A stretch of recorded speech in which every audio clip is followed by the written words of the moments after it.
Other యూనివర్సిటీస్కి, KL యూనివర్సిటీస్కి difference ఏంటి? ఏ విధంగా KL university the best అంటారు? నేను కేఎల్ యూనివర్సిటీ ది బెస్ట్ అని నేను అసలు చెప్పనండి. ఎందుకంటే మా పిల్లలే చెప్తారు. నేను చెప్పడం అనేది కరెక్ట్ కాదు అసలు.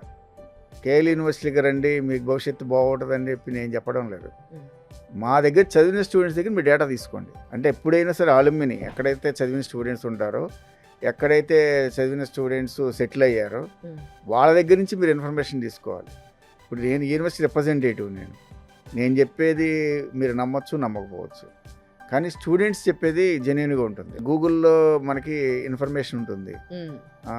కేఎల్ చదివిన స్టూడెంట్స్ యొక్క డేటా ఉంటుంది. మీరు ప్రీవియస్గా చదివిన పిల్లలు ఉంటారు, మీ సరౌండింగ్స్లోనో మీ రిలేషన్లోనో ఎక్కడో చోట పిల్లలు ఉంటారు. వాళ్ళ దగ్గర ఇన్పుట్స్ తీసుకోండి. వాళ్ళు ఇచ్చే ఇన్పుట్స్ని మీరు కన్సిడర్ చేయండి. నేను చెప్పే ఇన్పుట్స్ కన్సిడర్ చేయమని నేను చెప్పను. ఎందుకంటే I'm the representative of university. ఇప్పుడు పిక్చర్ బాగుందా లేదా అని చెప్పి హీరోయిన్ని లేకపోతే సినిమాలో నటించిన వాళ్ళని అడిగితే ఏం చెప్తారు? వాళ్ళు బాగుందని చెప్తారు. ప్రేక్షకులను అడగాలి. ఇక్కడ కూడా మా యూనివర్సిటీ ఎలా ఉంది అనేది మీరు మా దగ్గర చదివిన స్టూడెంట్స్ని మీరు అడిగితే వాళ్ళు ఇచ్చే ఇన్పుట్స్ అనేవి స్ట్రాంగ్గా ఉంటాయి. కేఎల్ యూనివర్సిటీలో చదివితే ఉద్యోగం వచ్చిందని ఈరోజు చెప్పడం కాదు, గత 40 సంవత్సరాలుగా ఉన్న నానుడి అది.